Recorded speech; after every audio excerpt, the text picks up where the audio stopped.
اعوذ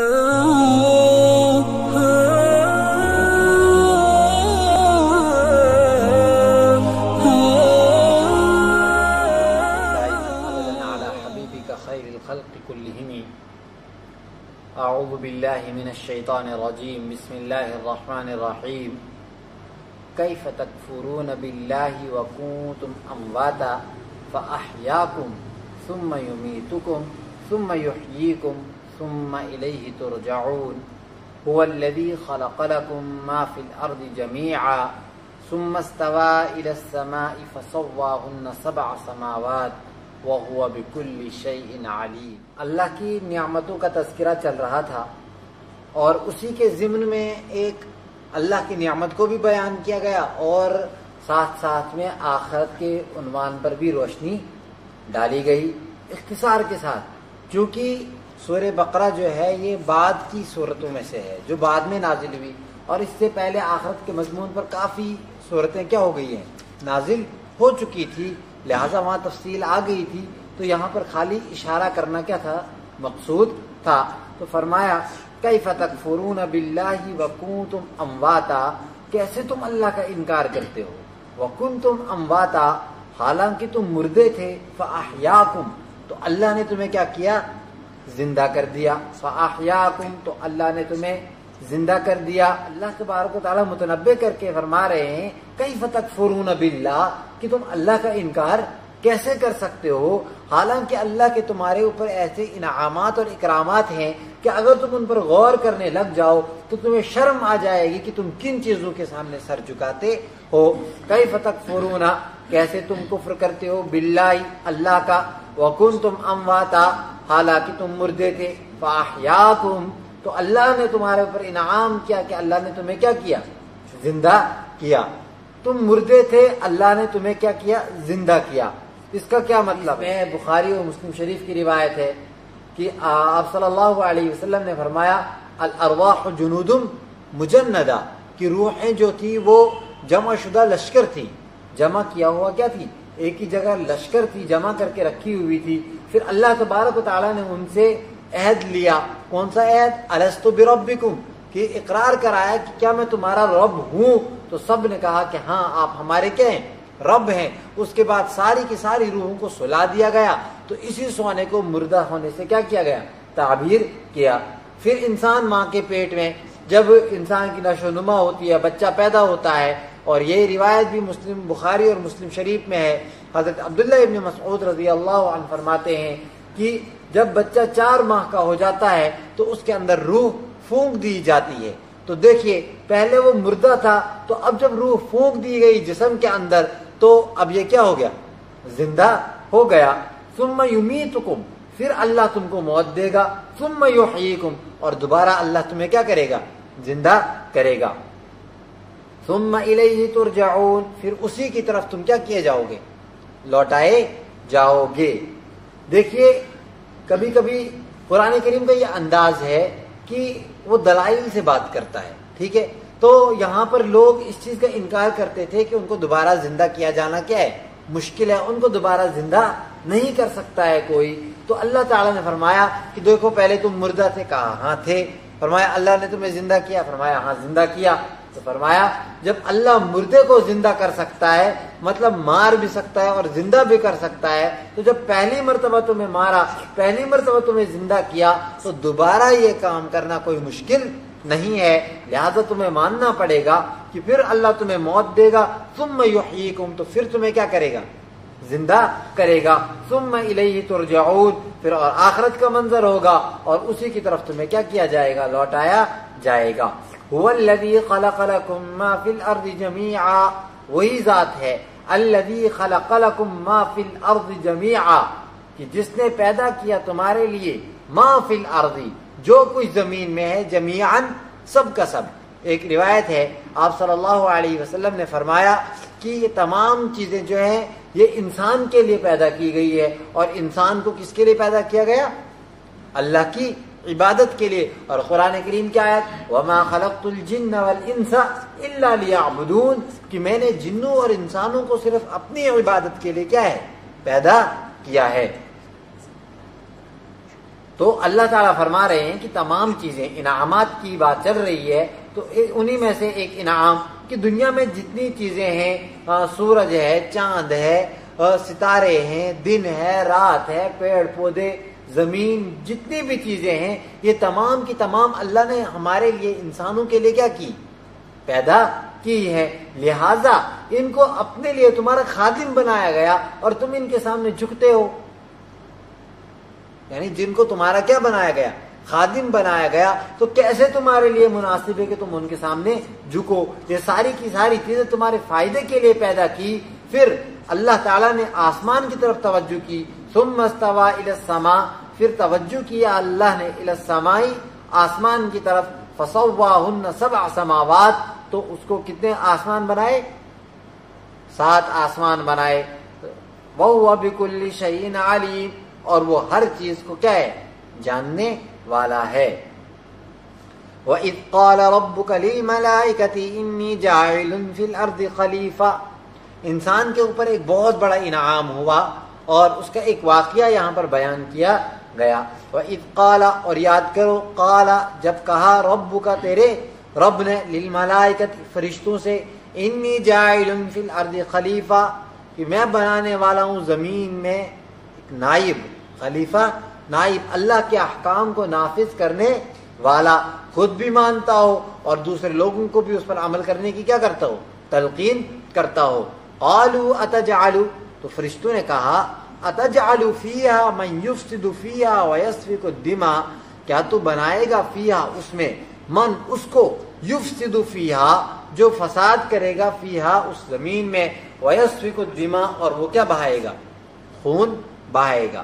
سب سے پہلی بات، اللہ تبارک و تعالیٰ نے فرشتوں سے یہ بات کہی، تو یہاں پر یہ نہیں کہہ سکتے ہیں کہ ہم اللہ تعالیٰ فرشتوں سے مشورہ کر رہے ہیں، نہیں، اللہ تعالیٰ کو کسی کے مشورے کی ضرورت نہیں ہے، بلکہ اللہ تبارک و تعالیٰ فرشتوں کے سامنے ایک چیز کا اظہار کر رہے ہیں کہ میں ایک نئی چیز پیدا کرنے والا ہوں اور وہ میری نائب رہے گی، میرے احکام کو کیا کرے گی؟ وہ نافذ کرے گی۔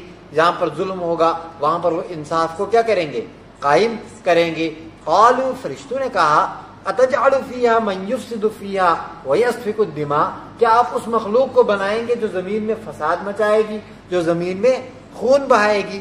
تو سب سے پہلی چیز کہ فرشتوں کو کیسے پتہ چلا، فرشتوں کو اس چیز کا کیسے علم ہوا کہ انسان دنیا میں جا کر خون بہائیں گے، فساد مچائیں گے؟ تو ایک تفسیر اس کی یہ کہ خلیفہ، جب انہوں نے خلیفہ کا لفظ سنا کہ اللہ کا نائب جا رہا ہے جو اللہ کے احکام کو نافذ کرے گا، تو ان کو سمجھ میں آ گیا کہ وہاں پر انصاف نافذ ہوگا، تو انصاف کی ضرورت وہیں پڑے گی جہاں پر کیا ہوا ہوگا؟ ظلم ہوا ہوگا، جہاں پر خون بہایا گیا ہوگا۔ تو اسی طرح توحید کا ڈنکا بجائیں گے، یہ اللہ کے وحدانیت کا اقرار کریں گے اور لوگوں کو اس کی طرف دعوت دیں گے۔ تو دعوت کب دی جائے گی؟ جب شرک پھیلے گا۔ تو ان کو سمجھ میں آ گیا کہ اس کا مطلب یہ مخلوق بھی دنیا میں کیا پھیلائے گی؟ شرک کرے گی، اور یہ مخلوق دنیا میں کیا مچائے گی؟ فساد مچائے گی۔ تو اس سے انہوں نے اخذ کیا اور اس وجہ سے اللہ کے سامنے یہ عرض کیا کہ ایسی مخلوق اب پیدا کریں گے جو زمین میں کیا مچائے؟ فساد مچائے۔ اور دوسری تفسیر، پہلے جو ہے جنات کی مخلوقات رہا کرتی تھی، جنات رہا کرتے تھے، تو انہوں نے جنات کو دیکھا تھا کہ انہوں نے صرف فساد مچایا تھا، صرف خون بہایا تھا، تو زمین میں خالی فساد مچایا تھا، اللہ کی نافرمانیاں کی تھی۔ تو اس پر وہ قیاس کر کے بتا رہے ہیں کہ جس طرح جنات آئے تھے اس طرح آپ انسانوں کو کیا کریں گے؟ پیدا کریں گے جو زمین میں کیا مچائیں؟ فساد مچائیں۔ وَنَحْنُ نُسَبِّحُ بِحَمْدِكَ، اور ہم تسبیح بیان کرتے ہیں تیری تعریف کے ساتھ، وَنُقَدِّسُ، اور ہم تیری پاکی بیان کرتے ہیں۔ قال، فرمایا، انی اعلم ما لا تعلمون، بے شک میں جانتا ہوں وہ چیز لا تعلمون جس کو تم جانتے نہیں ہو۔ وعلم آدم الاسماء كلها، اور سکھایا اللہ نے آدم علیہ السلام کو الاسماء كلها، سارے کے سارے نام۔ اوپر دیکھیے، قالوا اتجعل، جب اعتراض کیا تو ساتھ میں ایک چیز اور بیان کی، کیا؟ کہ اے اللہ، اگر آپ ان کو اشرف المخلوقات بنا رہے ہیں تو اس لیے کہ وہ آپ کی کیا کریں گے؟ عبادت کریں گے، تو عبادت تو ہم بھی کر رہے ہیں، عبادت کے لیے آپ نے ہمیں پیدا کیا، تو کوئی فرشتہ سجدے میں پڑا ہوا ہے، کوئی فرشتہ رکوع میں تسبیح بیان کر رہا ہے، کوئی قیام میں کھڑا، تو تمام کے تمام اللہ کی کیا کر رہے ہیں؟ تسبیح بیان کر رہے ہیں۔ فرمایا کہ اگر تو مخلوق تسبیح کے لیے پیدا کرنے والا ہے، عبادت کے لیے پیدا کرنے والا ہے، وہ تو ہم پہلے ہی سے کر رہے ہیں۔ تو اللہ نے فرمایا کہ انی اعلم ما لا تعلمون، میں وہ جانتا ہوں جو تم نہیں جانتے ہو۔ کیا؟ کہ تمہارے اندر اللہ تبارک تعالیٰ نے، تمہارے اندر اللہ تبارک و تعالیٰ نے گناہ کرنے کا مادہ نہیں رکھا ہے، نافرمانیوں کا مادہ نہیں رکھا ہے۔ تم خالی اس کی عبادت کے لیے پیدا کیے گئے، اس لیے تم اللہ کی عبادت کرتے ہو۔ لیکن جب انسان آئے گا تو انسان کے اندر گناہ کی طاقت بھی ہوگی، انسان کے اندر نیکی کی طاقت بھی ہوگی۔ فَأَلْهَمَهَا فُجُورَهَا وَتَقْوَاهَا، کہ اللہ نے اس کے گناہ کرنے کی صلاحیت اور اس کے نیک رہنے کی صلاحیت دونوں انسان کے اندر رکھی ہوئی ہیں۔ تو ان چیزوں کے باوجود جب وہ عبادت کرے گا، ان چیزوں کے گناہ کے ہونے کے باوجود، گناہ کا مادہ ہونے کے باوجود، خواہشات کے ہونے کے باوجود جب وہ ان چیزوں کو قربان کر کے اللہ کی عبادت کرے گا تو یہ عبادت زیادہ اہم ہے اس عبادت سے۔ وَعَلَّمَ آدَمَ الْأَسْمَاءَ كُلَّهَا ثُمَّ عَرَضَهُمْ عَلَى الْمَلَائِكَةِ، اور اللہ نے سکھایا آدم علیہ السلام کو الاسماء کلھا، سارے کے سارے نام سکھائے۔ ثم عرضهم على الملائکہ، پھر پیش کیا ان کو علی الملائکہ، فرشتوں کے سامنے۔ فقال، تو فرمایا انبئونی باسماء ہؤلاء، بتاؤ مجھے باسماء ہؤلاء، ان سب کا نام، ان کنتم صادقین، اگر تم کیا ہو؟ سچے ہو۔ اب اللہ تبارک و تعالیٰ نے آدم علیہ السلام کو پیدا کیا، پیدا کرنے کے بعد اللہ تعالیٰ نے آدم علیہ السلام کو تمام چیزوں کے نام سکھا دیے، اور نام سکھانے کا مطلب نام سکھائے، ان کی صفات، ان کی خصوصیات بتائی کہ اس چیز کی کیا خاصیت ہے، اس چیز کی کیا خاصیت ہے، اس چیز کی کیا خاصیت ہے، تمام چیزوں کو سکھا کر پھر فرشتوں کے سامنے اس چیز کو پیش کیا گیا کہ بھائی تم ان چیزوں کے نام بتاؤ۔ تو فرشتے تو ان کے اندر یہ مادہ ہی نہیں تھا، اخذ کرنے کی صلاحیت ہی نہیں تھی، لہٰذا انہوں نے کہا کہ بھائی ہم پیش نہیں کر سکتے ہیں، آپ نے جو ہمیں سکھایا ہے ہم وہی بیان کر سکتے ہیں، اس سے زیادہ کچھ بیان نہیں کر سکتے ہیں۔ اور جب آدم علیہ السلام کو کہا گیا کہ آپ بیان کرو، تو آدم علیہ السلام نے تمام کے تمام نام کیا کیے؟ بیان کیے۔ تو پتہ چلا کہ آدم علیہ السلام کا علم کیا ہے؟ بڑھا ہوا ہے۔ تو علم کی یہ فضیلت ہے کہ آدم علیہ السلام کو اشرف المخلوقات بنایا گیا۔ قالوا، انہوں نے کہا سبحانک، پاک ہے آپ کی ذات، لا علم لنا، نہیں ہے ہمیں علم، الا ما علمتنا، مگر اس چیز کا جو آپ نے ہمیں سکھایا، انک انت العلیم الحکیم، بے شک آپ جاننے والے ہیں، حکیم حکمت والے ہیں۔